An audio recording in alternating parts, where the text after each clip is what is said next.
Bonsoir à tous, on est ensemble toute la soirée sur LCI pour parler politique et on commence donc avec 2 heures de live politique, émission diffusée en direct sur la page Facebook d'LCI où vous pouvez évidemment poser toutes vos questions à nos invités. Justement, à 19h, on recevra Guillaume Larrivé, le député Les Républicains, mais d'abord, c'est le député de la France Insoumise, Bastien Lachaud, qui a accepté notre invitation. Bonsoir. Bonsoir. Et également avec moi pendant toutes ces 2 heures, Virginie Leguet, chef adjointe du service politique de Paris Bonsoir. Match, et puis Chloé Morin, directrice de l'Observatoire de l'opinion de la Fondation Jean Jaurès. Bonsoir à toutes les deux. Bastien Lachaud, vous venez donc d'être élu député de la France Insoumise dans la 6e circonscription de Seine-Saint-Denis. Qu'est-ce que ça fait? Comment vous occupez ce nouveau rôle? Écoutez, on n'a pas vraiment eu le temps de chômer. On est en session extraordinaire et le gouvernement a souhaité faire passer 2 textes très rapidement, 2 textes fondamentaux très rapidement, sans que le Parlement ait réellement le temps de travailler dessus. Donc nous avons fait au mieux pour défendre le programme pour lequel nous avons été élus. Vous-même, dans ce rôle politique, vous étiez avant professeur d'histoire, vous avez été engagé au PS, puis au Parti de gauche, puis dirigé la campagne numérique de Jean-Luc Mélenchon? Plutôt les événements. Ouais. Mais comment vous occupez donc ce nouveau rôle d'homme politique? Écoutez, tout simplement en remplissant notre rôle de député, c'est-à-dire en étant une opposition ferme et déterminée, mais également propositionnelle, c'est-à-dire que nous avons été en capacité de déposer plusieurs centaines d'amendements sur les 2 textes, qui n'étaient pas des amendements faits pour organiser un blocage parlementaire, mais bien au contraire pour développer des alternatives, des propositions d'amélioration des textes. Et j'ai personnellement prononcer le discours sur la motion de renvoi du texte dit de moralisation de la vie politique. Alors on va en parler de ce texte. Juste avant, je voulais vous faire réagir à ce qui s'est passé ce matin. Une députée de La République En Marche, Lauriane Rossi, qui a été agressée sur un marché, visiblement agressée parce que incarnant les valeurs d'Emmanuel Macron et de La République En Marche. De toute manière, il faut condamner toute violence en politique. Donc nous condamnons fermement cette agression. La violence en politique ne mène à rien, n'est pas une solution. Il faut combattre dans le cadre démocratique, combattre pour ses idées, mais dans le cadre démocratique, et donc en refusant toujours, systématiquement, toute forme de violence. Il y avait eu l'agression de Nathalie Kosciusko-Morizet aussi. Est-ce que vous ressentez vous-même, qui avez peut-être tracté sur les marchés, de plus en plus de violence chez les citoyens envers le politique? Pas forcément de la violence, mais en tout cas un manque de confiance. Et c'était l'objectif du gouvernement, que de redonner confiance avec cette loi dite de moralisation. Force est de constater qu'après une semaine de débat et un vote très douloureux de cette loi, la confiance n'est pas revenue. Et la confiance ne reviendra que si les politiques respectent leurs engagements et rompent avec les politiques libérales systématiques qu'ils mènent depuis plusieurs décennies. Alors, on avait, et je vous ferai réagir aussi là-dessus, François de Rugy tout à l'heure en ligne sur LCI qui disait « Attention, justement, en réagissant à cette agression, plus on véhicule de la violence, ne serait-ce même que verbale à l'Assemblée, plus on normalise ce type de situation. » Qu'est-ce qu'il faut penser de ça? Parce que François de Rugy semblait faire référence, pas à la violence, mais voilà, aux propos parfois peut-être un peu vindicatifs de Jean-Luc Mélenchon. Écoutez, il n'y a rien à voir entre la violence de propos qui défendent des idées et qui sont dans le cadre de l'Assemblée avec de la violence physique. Les deux types de violence sont totalement ne sont pas comparables, et que M. de Rugy précise sa pensée sur les propos violents. Virginie Leguet à ce sujet. Je me souviens, moi, des propos tenus par Jean-Luc Mélenchon au soir du 2e tour des législatives. Vous devez vous en souvenir certainement. C'était des propos très violents. Et c'était des propos publics, c'était pas dans le cadre de l'Assemblée. Est-ce que ça vous a frappé, cette violence-là? Pas particulièrement. Est-ce que vous vous en souvenez de ce qu'il a dit? Absolument pas. D'accord. Donc vous n'avez pas du tout l'impression de faire partie d'un groupe qui a un ton violent et qui alimente une forme de violence à la fois dans l'expression et à la fois dans le ton? Non, on est un groupe qui sommes déterminés. Alors peut-être que cela peut paraître violent pour d'autres, mais non, nous sommes un groupe qui sommes déterminés, qui défendons nos idées et qui ne nous laissons pas marcher sur les pieds. Donc si vous considérez que c'est de la violence, non, c'est juste le respect J'ai dit que les propos étaient violents. J'en ai pas vraiment l'impression. Et qu'est-ce qui vous convenait pas dans la loi de moralisation que vous avez décidé de ne pas voter, puisque vous êtes abstenu? Après tout, les grandes mesures emblématiques allaient dans le bon sens. Écoutez, il faut arrêter de dire ça. On a une loi qui devait rendre confiance. Cette loi, aujourd'hui, force est de constater qu'elle stigmatise les parlementaires, et uniquement eux. Parce que cette loi n'applique pas forcément à l'exécutif l'ensemble des contrôles qui sont menés sur les parlementaires. Et dans le même temps, cette loi chasse les corrompus mais en aucun cas ne vise à chasser les corrupteurs. Nous, c'est ça que nous avions proposé. Nous voulions que cette loi s'attaque à la principale cause de corruption, c'est-à-dire à l'argent roi, qui, dans notre société, dirige tout et pourrit tout. C'est pour ça que nous avions déposé des amendements pour moraliser et rendre plus vertueuses les rémunérations dans les entreprises, par exemple en limitant les écarts de salaire de 1 à 20, en limitant la concentration médiatique pour rendre plus conforme aux principes démocratiques, la liberté de la presse. Tout ça a été également, nous avions proposé que la haute fonction publique ne puisse plus pantoufler, c'est-à-dire, pour les auditeurs qui ne le savent pas, passer du public au privé avec leur carnet d'adresses et en ayant des rémunérations multipliées par 10 dans le privé, puis en revenant dans le public avec les liens qui existent toujours avec leurs entreprises du privé qui les employaient auparavant. Tout ça, c'est des propositions que nous avons faites. Nous n'avons pas été les seuls. Les Républicains aussi ont porté de nombreux amendements sur ces questions de pantouflage, les socialistes. Et pour autant, La République En Marche a constamment, systématiquement refusé toutes ces avancées, toutes ces propositions, d'aller plus loin, de renforcer cette loi, de faire de cette loi autre chose que juste une loi de confiance dans la vie publique, voire même qui, au final, le nom de la loi, ça devait être une grande loi, etc. Et au final, c'est une loi pour rendre la confiance dans la vie politique. Donc, c'est-à-dire que ça ne touche plus aucun autre secteur que politique. Sauf que la réalité, c'est que la corruption s'étend largement au-delà de quelques députés malveillants et qui ont commis des malversations qu'il faut condamner. Mais il n'y a pas plus de malhonnêtes dans la vie politique qu'il y en a dans tous les autres secteurs de la société. Et pourtant, le gouvernement n'a absolument jamais voulu élargir le cadre de cette loi. Voilà pourquoi nous nous sommes abstenus. Chloé Morin. En même temps, dans les propositions qui avaient été annoncées par François Bayrou quand il avait présenté la loi, il y avait des propositions dont on sait qu'elles vont être portées dans des réformes ultérieures, sur le fait que les présidents ne puissent plus siéger au Conseil constitutionnel, par exemple, la limitation des mandats à 3 mandats consécutifs. Donc, peut-être. Vous savez qu'il peut y avoir un exercice qui se alors encore une fois, pourquoi le gouvernement a été aussi rapide, aussi vite nous faire étudier une loi organique en 10 heures de débat? Voilà, une loi organique entière a été étudiée en 10 heures. Pourquoi? Elle est passée en commission avant. Elle est passée en commission. La loi organique, elle est passée en commission entre 1h du matin et 3h30 du matin. Voilà des conditions dans lesquelles cette loi organique a été examinée. Pourquoi ne pas attendre tranquillement que la réforme constitutionnelle soit sur la table? On vote la réforme constitutionnelle, ensuite on vote la loi organique et ensuite on vote la loi ordinaire. Pourquoi voter la loi ordinaire, puis la loi organique, puis la réforme constitutionnelle? Et la réponse que vous me faites là, ça a été la réponse systématique de la rapporteure de la commission des lois, de dire, et de la garde des Sceaux, a été de dire, pas maintenant, plus tard, pas maintenant, plus tard, pas maintenant, plus tard. Alors, à quoi servait cette loi? À quoi servait de faire cette loi maintenant, alors que ça sera plus tard que seront résolus les vrais problèmes? Alors, si on prend déjà ce qu'il y a dans la loi, est-ce que la suppression des emplois familiaux, la suppression de l'enveloppe parlementaire, l'obligation pour tout député de justifier... Je termine. Je ne vous ai pas coupé, je termine. L'obligation pour tout député de justifier ses dépenses, ce qui jusqu'à présent n'était pas le cas. Tout ça, ça va dans le bon sens. Vous auriez dû le soutenir, vous auriez dû dire que c'était bien. Alors, en quoi ça ne vous convient pas, en fait, ça? Mais parce que ça ne va pas assez loin. Exactement. Ça ne va pas assez loin parce que ça ne fait que stigmatiser les parlementaires. C'est déjà un progrès. Reprenons les éléments les uns après les autres. Les emplois familiaux. Oui. Très bien. Supprimons les emplois familiaux. Le problème, ce n'est pas tant les emplois familiaux que la fictivité de l'emploi. Oui. Là-dessus, rien. Deuxième élément, la réserve parlementaire. Très bien. On supprime la réserve parlementaire. C'était une des propositions de l'Avenir en commun. Nous l'avons votée. Nous sommes pour. 130 000 € par an et par parlementaire. Exactement. Versé de manière discrétionnaire, aucun souci.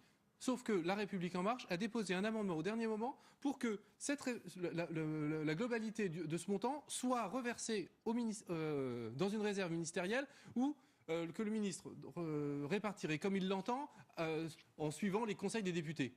Heureusement, on a réussi à empêcher ça. Mais ça, c'était l'optique de... Donc là, c'était que dalle de faire ça. Sauf qu'on a réussi à l'empêcher. Dernier élément... c'était quoi le troisième déjà? L'obligation pour les députés de justifier leurs frais de représentation exactement. De mandat, la fameuse enveloppe IRFM. Si vous regardez le texte, tout est renvoyé au bureau des assemblées. Rien ne change par rapport à la situation actuelle, c'est juste le bureau de l'Assemblée qui décidera. Le bureau de l'Assemblée aurait pu... Sur justificatif. Si les frais Oui. sont justifiés ou pas? Non. On reprend. L'IRFM peut être versé selon 3 manières. Ou l'Assemblée paye directement, c'est le cas actuellement des salaires des assistants. Ou l'Assemblée rembourse sur justificatif, c'est le cas actuellement du matériel informatique. Ou il y ait possibilité de faire une avance aux députés. C'est ce qui est le cas à l'heure actuelle, c'est ce qu'on appelle l'IRFM. Exactement. Donc la loi ne change rien. La seule chose qu'elle dit, c'est le bureau des assemblées verra comment tout cela s'organise. Donc à partir de là, le bureau aurait très bien pu le voir sans qu'il y ait de loi. Cette loi n'a rien changé. Alors, on a parlé du fond avec la loi de moralisation. Je voudrais qu'on parle un instant de la forme et vous remontrer toutes ces images de ces 6 premières semaines du groupe La France Insoumise à l'Assemblée. Vous êtes 17 et on a beaucoup parlé de vous. Pourquoi? À chaque fois, vous avez véhiculé toutes les semaines une image forte. On va en revoir une série. La première, c'était les 100 cravates. Voilà, ce n'est pas le code vestimentaire de l'Assemblée, mais tant pis. Jean-Luc Mélenchon avait dit il y a eu les 100 kilos, nous sommes les 100 cravates. Ensuite, il y a eu le refus de se lever au moment de l'élection de François de Rugy. L'Assemblée s'est levée à l'unisson, sauf quelques députés de La France Insoumise. On voit ici Jean-Luc Mélenchon. Le refus d'aller écouter Emmanuel Macron à la porte de Versailles. Pendant ce temps-là, vous faisiez cette manifestation place de la République. 4e élément de buzz, on peut dire, le code du travail brandi dans l'hémicycle au moment du discours de politique générale d'Édouard Philippe. C'est cette image que l'on voit ici, c'était donc le 3 juillet. Et puis, il y a eu les 2 derniers événements de cette semaine. D'abord, ce panier de courses représentatif des 5 € que le gouvernement enlève des aides au logement, 5 € de moins par mois pour les APL. Et enfin, la nuit dernière, vous avez quitté l'hémicycle pour protester contre la mauvaise tenue des débats, justement sur cette loi de moralisation. On se doute évidemment que derrière chacun de ces coups de com', il y a du fond, c'est pour dénoncer un problème de fond. Est-ce que pour autant ça va devenir une habitude, ce mode de fonctionnement? Écoutez, là, on effleure les choses. Ce qui compte, Alors, c'est je me sers pourquoi... uniquement des images Tout que à fait. vous avez choisi de Exactement, mais parfait. Mais Et image que les Français voient d'ailleurs. Oui, exactement, c'est le but. bien sûr. Mais pourquoi ne sommes-nous pas allés au congrès de Versailles? Parce que c'était un coup de force du président qui rabaissait tant les parlementaires que son Premier ministre, qui contournait les institutions de la Ve République, qui les utilisait pour renforcer le présidentialisme du régime. Voilà ce que nous condamnions. Le paquet de courses, parce qu'à un moment donné, il faut quand même... Quand on a des députés En Marche qui expliquent que des étudiants qui pleurent pour leurs 5 € mensuels, c'est rien du tout, et que quand on pleure pour 5 € à cet âge-là, qu'est-ce qu'on va faire de sa vie? À un moment donné, pour des étudiants, 5 € c'est plusieurs repas par mois. Et en effet, ce sont des images qui portent dans l'opinion. On vous a beaucoup entendu sur pourquoi ces coups de buzz. Je vous demande si ça va être un moyen de fonctionnement habituel et pourquoi. Pourquoi se faire entendre finalement en dehors de l'Assemblée? C'est ça le but. Dans l'hémicycle où vous n'êtes pas majoritaire, où vous pourrez finalement jamais... Parce que nous sommes des députés qui faisons le travail dans l'Assemblée. Nous déposons des amendements, nous tenons ces amendements, nous les défendons, nous sommes force de proposition dans l'Assemblée, mais nous sommes aussi des députés dans la société. C'est-à-dire que quand il y a la loi travail, eh bien, nous organisons des rassemblements, de la même manière que nous avons appelé à une grande marche le 23 septembre sur justement la question du coup d'État social d'Emmanuel Macron. Quand il y a des salariés en lutte, comme les Opalines par exemple dans le Jura, eh bien, il y a 2 députés, François Ruffin et Caroline Fiat, qui sont allés les soutenir. Nous sommes donc pleinement des députés, des représentants du peuple, des représentants des 7 millions de personnes qui ont voté pour l'avenir en commun que nous représentons. Nous sommes des députés dans l'Assemblée et nous sommes des députés aux côtés du peuple dans la rue. Virginie Leguet, Chloé Morin. Est-ce que c'est pas un peu démagogique comme façon de faire de la politique? C'est des images qui frappent, apporter ses courses à l'Assemblée nationale, Jean-Luc Mélenchon devant son sac de farine, c'est des images qui frappent, mais les APL ne concernent pas que les étudiants, vous le savez très bien, les APL sont aussi versées à des gens qui parfois auraient les moyens de ne pas la recevoir ou dont les parents pourraient les entretenir. Donc est-ce que c'est pas juste un peu caricatural comme façon de se comporter? Non, ce n'est pas caricatural, c'est des images. C'est pas Paris Match qui va nous dire que le poids des images ne compte pas. Paris Match, je vous remercie. Mais c'est le son. Paris Match est très touché. Donc voilà. Non, mais il faut assumer aussi, c'est simplement bien sûr, ça. C'est pas... mais nous assumons. C'est un moyen de communiquer, c'est un moyen de faire passer les idées, bien sûr. Nous avons mené une campagne présidentielle qui s'appuyait sur ces éléments. Nous continuons, une fois élus. Est-ce que ça ne masque pas d'une certaine façon votre impuissance? Parce que vous n'êtes que 17, vous n'avez pas de poids sur les votes. Aujourd'hui, nous sommes... Personne, face à la majorité d'Emmanuel Macron, personne n'a de force sur les votes. Que ce soit les Républicains... Non, mais là, on parle de vous. Nouvelle Gauche. On parle de vous. Oui, mais laissez-moi développer ma pensée. Ni Nouvelle Gauche, non de force. Donc, ce qu'il faut faire, c'est s'adresser au grand nombre, c'est s'adresser plus largement que l'hémicycle. Tout ce qui est dit dans l'hémicycle est dit pour convaincre et pour être une force d'alternative à l'extérieur de l'Assemblée. Il faut bien se rendre compte qu'aujourd'hui, nous avons des réseaux sociaux, nous avons une communauté qui nous suit, qui est largement plus importante que les 560 autres députés. Nous nous adressons, en parlant à l'Assemblée, en agissant ainsi, à l'ensemble de la population pour la convaincre, de lui dire que nous respectons nos engagements. Nous avons été élus sur un programme, et bien nous appliquons ce programme. Nous nous opposons fortement à Emmanuel Macron, et dans le même temps, nous proposons des alternatives, nous proposons une autre manière, tant de faire de la politique que de résoudre les problèmes de la société. Voilà pourquoi nous avons ce comportement. Vous en parliez, vous appelez à une marche le 23 septembre, donc la France Insoumise appelle à cette marche. Pendant ce temps-là, la CGT appelle à une grève le 12 septembre. Je rappelle que les ordonnances seront appliquées en Conseil des ministres le 20 septembre. Pourquoi faire une marche le 23 septembre ? Bien, alors, les organisations syndicales appellent à mobiliser le 12 septembre. C'est très bien. Pas toutes. La CGT et Sud. La CGT et Sud appellent à se mobiliser le 12 septembre. C'est très bien. Les membres de la France Insoumise, de ces syndicats, ou et les salariés qui souhaitent se mobiliser, vont descendre dans la rue le 12 septembre. C'est très bien. Ils ont raison de le faire. Nous, ce que nous faisons, c'est que nous appelons à une marche sur le coup d'État social, qui est donc plus large que la question des ordonnances, et qui surtout vise à mobiliser l'ensemble de la société un samedi, un jour où les gens ne Pourquoi travaillent faut-il pas. deux mouvements différents ? Pourquoi il n'y a toujours pas ce front social ? Maintenant que Jean-Luc Mélenchon a fait un très bon score à la présidentielle, pourquoi on n'arrive pas de votre côté à créer un front social uni avec les syndicats notamment, mais aussi d'autres mouvements politiques ? Parce que les syndicats mènent leur action et nous n'avons pas à dire aux syndicats ce qu'ils doivent faire. Les syndicats sont assez grands pour le faire. Nous n'avons jamais souhaité nous mêler de la politique des syndicats et donc nous ne nous en mêlons pas. Et par contre, rien ne nous empêche d'appeler à cette mobilisation que nous souhaitons, la plus rassembleuse possible, et tout le monde est le bienvenu à cette marche. On a l'impression que vous vouliez faire cavalier seul, que ce soit vis-à-vis des syndicats ou même à l'Assemblée nationale. Vous êtes toujours seul, vous refusez toute alliance avec... Je rappelle que vous n'avez pas réussi, alors c'est peut-être pas l'ambition, mais à un moment donné, on a pensé quand même qu'avec le groupe communiste, notamment, vous pourriez vous allier. Là, il y a deux groupes séparés à l'Assemblée, communiste et la France Insoumise. Tout à fait. Mais écoutez, les communistes n'ont pas souhaité venir dans un groupe commun. Nous sommes maintenant deux groupes qui votons souvent pareil, mais pas tout le temps. Il y a des divergences. Mais quel est le but pour la suite, pour entretenir cette flamme quand même du très beau score de Jean-Luc Mélenchon à la présidentielle, du fait de partir de 0 député à 17 à l'Assemblée, donc on peut penser ce qu'on veut, mais c'est une campagne législative, ce n'est pas un échec. Ah non, largement. Comment entretenir cette flamme pour les années qui viennent sans s'allier jamais, ni avec Benoît Hamon pour la présidentielle, on l'a vu, mais ni avec d'autres, ni avec les communistes. On parlait des coups de com' et du fait que vous êtes largement minoritaire et dominé par le groupe En Marche à l'Assemblée. Donc, est-ce que vous n'avez pas peur que, au final, les gens se disent, il y a beaucoup d'agitation, des messages auxquels on peut souscrire, mais finalement, c'est assez stérile et ça ne mène à rien, et donc qui se découragent. Comment vous entretenez les choses pendant... Justement, nous les entretenons de la manière que nous sommes en train de remplir notre mandat de député. Sans s'unir, sans s'allier. Mais la question de l'alliance, on va dire que c'est secondaire. Ouais. Ce qui compte, c'est être une force qui porte un programme, ce que nous faisons, et qui puis peut, à un moment donné, se faire entendre largement. Et force est de constater que nous sommes aujourd'hui la principale force d'opposition au gouvernement d'Emmanuel Macron. Là, voilà, la force d'opposition, c'est nous. Ce ne sont pas les Républicains qui ont été votés la loi d'habilitation sur les ordonnances qui va détruire le Code du travail et qui va détruire la vie de plusieurs millions de personnes. Les Républicains ont voté cette loi, ce n'est pas une opposition. La moitié des socialistes ont voté la confiance au gouvernement Macron. Donc la force solide qui porte un programme qui ne se laisse pas perturber pour s'opposer à Emmanuel Macron, aujourd'hui, c'est la France Insoumise.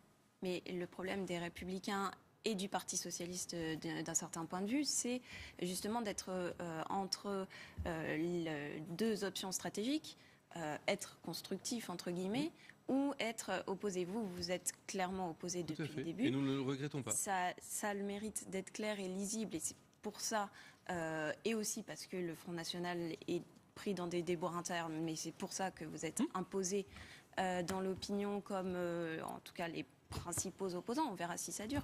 Mais de manière, à long terme, ceux qui jouent la carte constructive pourront aussi se dire s'il y a des résultats, c'est aussi un peu grâce à nous. Il y a aussi cette dimension-là. Les gens qui veulent jouer sur tous les tableaux, tant mieux pour eux. Moi, je ne pense pas que les résultats seront au rendez-vous. Il n'est pas possible qu'en menant la même politique que les gouvernements précédents, tant de François Hollande que de Nicolas Sarkozy, Emmanuel Macron obtiennent des résultats différents. Donc les résultats seront les mêmes, ils seront même amplifiés parce qu'il va encore plus loin que les deux gouvernements précédents. Soutenir une telle politique me semble complètement... Vous êtes dans une opposition quasi systématique depuis l'élection d'Emmanuel Macron. C'est votre ligne. Non, je vous l'ai dit.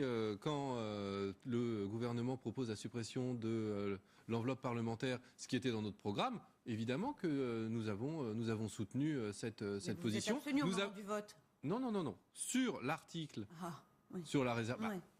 Bien sûr. Ouais. Sur les éléments de notre programme, nous sommes pour. Nous avons été le seul groupe à ne pas nous opposer à la suppression de l'enveloppe parlementaire, à part le MoDem et La République En Marche. Donc nous avons respecté notre programme. Mais quand, évidemment, les mesures sont proposées vont à l'encontre de notre programme, ça serait complètement malhonnête vis-à-vis de nos électeurs que de soutenir de telles mesures. Alors Bastien Lachaud, quelques questions d'actualité. On parle d'une opposition systématique, pas forcément surtout sur la nationalisation temporaire des chantiers navals de STX. Jean-Luc Mélenchon, évidemment, a dit que c'était une bonne idée. C'est la première décision d'Emmanuel Macron qui va dans le sens de vos idées. Écoutez, c'est une mesure que nous demandons depuis 3 ans.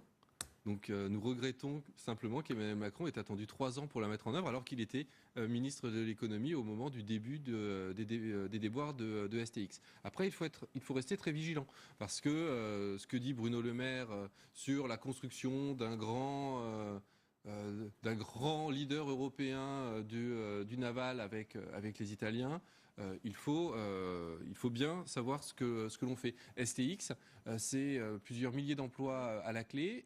STX France, parce que c'est la filière française qui est la plus, on va dire,